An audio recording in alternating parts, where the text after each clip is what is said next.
Comme annoncé, nous parlons de savoir équilibrer ses moteurs de vie. Celui qui est donc aujourd'hui l'intervenant, vous le connaissez, c'est le révérend pasteur Victor Kwasi. Bonjour, serviteur de Dieu. Bonjour, Blessing. Bienvenue. Merci. Alors, vous avez un thème à développer, à nous présenter.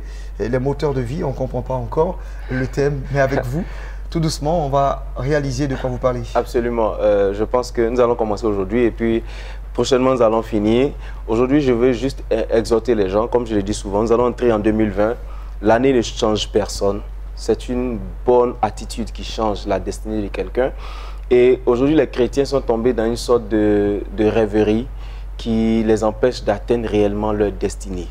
L'homme fonctionne avec 3 moteurs de vie. Il fonctionne avec son moteur d'économie, son moteur de plaisir et son moteur de réalité. Et malheureusement, des gens ont beaucoup plus accentué leur vie sur les 2 moteurs de plaisir et d'économie. C'est-à-dire les gens veulent bénéficier de beaucoup de plaisir en faisant le moins d'efforts. En fait, c'est pas comme on dit l'expression. En ne faisant pas beaucoup d'efforts. C'est comme les enfants. Quand un enfant grandit, il a tout à sa disposition sans effort.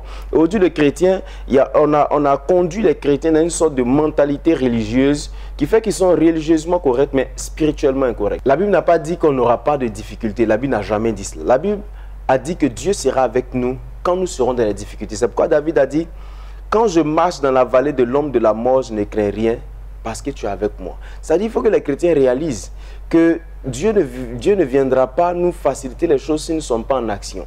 Alors, notre moteur de réalité doit se mettre en mouvement. Si tu en mets un enfant ici, il va vouloir sauter pour tomber sans savoir qu'il va se blesser parce que son moteur de réalité n'est pas activé. Nous allons lui prêter donc un moteur de réalité.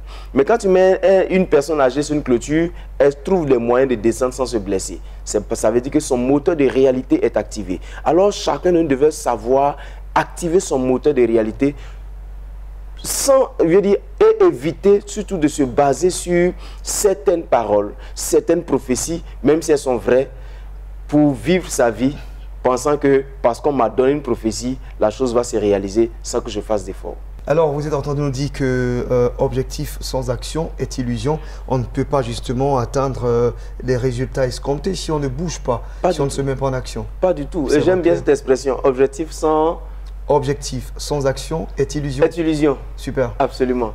Ce n'est pas une question de rêve ou bien prophétie. Non. La Bible est claire. La Bible est spirituelle et sociale. La Bible est physique aussi. La Bible nous dit, si tu ne travailles pas, tu ne pourras pas manger. Voilà. Tu ne travailles pas, tu ne pourras pas manger. On vous aime comme ça pour votre clairvoyance dans les sujets que vous abordez.